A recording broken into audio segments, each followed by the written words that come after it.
Em nome do Pai, do Filho e do Espírito Santo. Amém.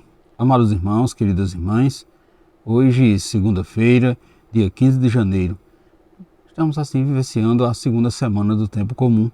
E hoje temos a alegria de convidar você, convidar toda a sua família para juntos partilharmos a palavra de Deus, onde iremos refletir o Evangelho de Marcos no capítulo 2, versículo do 18 ao 22. O Senhor esteja convosco, Ele está no meio de nós. Proclamação do Evangelho de Jesus Cristo, segundo Marcos. Glória a vós, Senhor. Naquele tempo, os discípulos de João Batista e os fariseus estavam jejuando.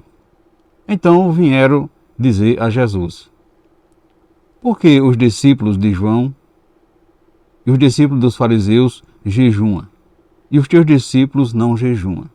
Jesus respondeu: os convidados de um casamento poderiam, por acaso, fazer jejum enquanto o noivo está com eles?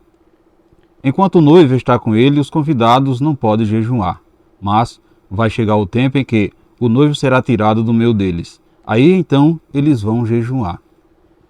Ninguém põe um remendo de pano novo numa roupa velha, porque o remendo novo repuxa o pano velho e o rasgão fica maior ainda. Ninguém põe vinho novo em odres velhos, porque o vinho novo arrebenta os odres velhos e o vinho e os odres se perdem.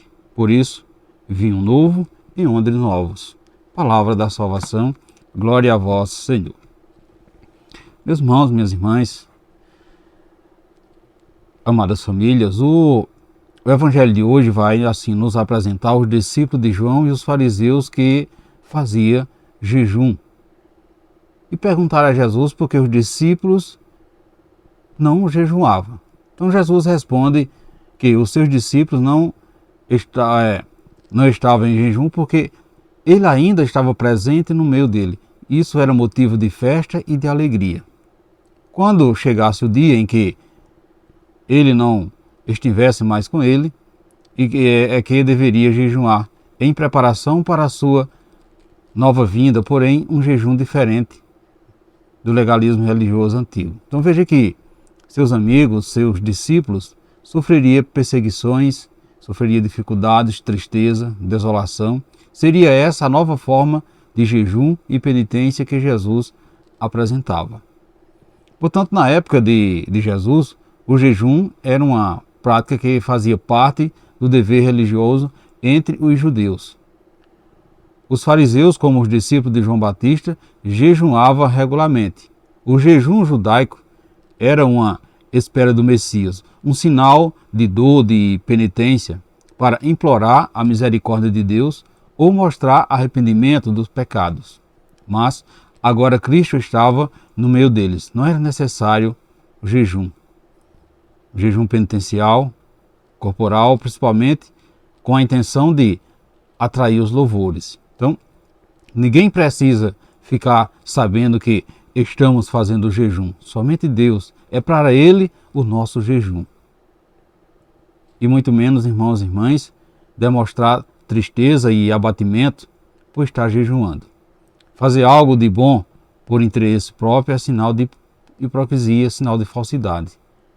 E era essa a prática que Jesus não concordava.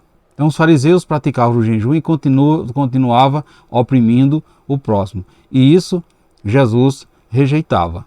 Portanto, jejum não é sacrifício, muito menos uma troca de favores entre cristão e Deus para conseguirmos de Deus o que queremos. Jejuar é deixarmos de lado ou deixar de fazer aquilo que gostamos para fazer um sacrifício por uma boa intenção e para entender a vontade de Deus em nossa vida. Se não jejuarmos para Deus, de nada adianta. Se o nosso jejum não for para Deus, de nada adianta. Veja que a mentalidade do reino de Deus que Jesus Cristo veio instalar na terra é completamente diferente do que pensa o reino dos homens. Por isso o homem de mentalidade mundana não entende as coisas do Espírito. Vejamos no Evangelho, que diante da observação dos fariseus em relação ao jejum, Jesus nos ensina a entender as coisas do alto, com um espírito renovado e despojados e um coração novo, não apenas remendado. O reino dos céus tem o amor como primeira regra e tudo que foge a esta verdade destoa o que é proposto por Jesus Cristo. Portanto, meus irmãos, minhas queridas irmãs, para assumir com dignidade o nosso lugar no reino dos céus, nós precisamos de renovação, isto é, de um novo nascimento, a fim de ter uma nova visão sobre a realidade da vida. Dessa forma, Jesus quis dar um novo sentido ao jejum que os fariseus praticavam, apenas para cumprir a lei. Então, o jejum só tem sentido se for praticado movido por uma razão que tenha como fundamento o amor, a alegria e a satisfação. Assim sendo, Jesus justifica o fato dos seus discípulos não jejuarem, alegando que não haveria motivação para que eles assim o fizessem, pois sentia a alegria da sua presença. A alegria de Jesus está no meio deles. Por isso Jesus comparou isto a uma festa de casamento onde todos se regalam por causa do noivo. Jejuar por obrigação ou jejuar só para dar satisfação às regras impostas pelos homens se torna uma ação inócua, ou seja, que não tem o seu verdadeiro objetivo alcançado. Como que o vinho novo colocado em odres velhos e talvez seja rejeitado por Deus. Então o jejum de coração oferecido a Deus em vista de um bem maior é o vinho novo colocado em um odre novo. Portanto, tudo o que fizemos forçados ou por obrigação não terá sentido. Por isso também não ajuda o nosso crescimento. Remendo novo em pano velho pode rasgá-lo. O vinho novo em odre velho rompe. Portanto, precisamos de nova mentalidade. Necessitamos de abertura interior e um coração renovado para que aconteça em nós a purificação necessária de nos tornarmos novos para acolher o novo. Portanto, meus irmãos, minhas queridas irmãs, você tem feito as coisas para o reino de Deus por amor ou por obrigação? Você tem cumprido com a sua missão de coração? Você tem feito algo forçado com má vontade? Como você encara as propostas de Jesus para a sua vida? Qual o sentido que você dá ao jejum?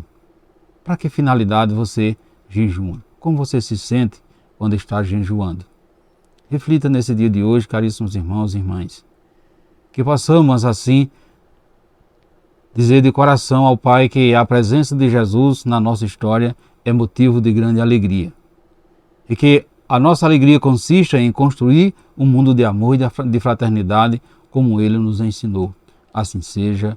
Amém. Portanto, meus irmãos, minhas queridas irmãs, desejo a todos vocês uma santa e abençoada segunda-feira e que desça sobre todos vós a bênção desse Deus que é todo-poderoso, Ele que é Pai, Filho e Espírito Santo. Amém. Fiquemos e permanecemos sempre nessa paz que vem de Cristo, que é o nosso Salvador, agora e sempre. Amém.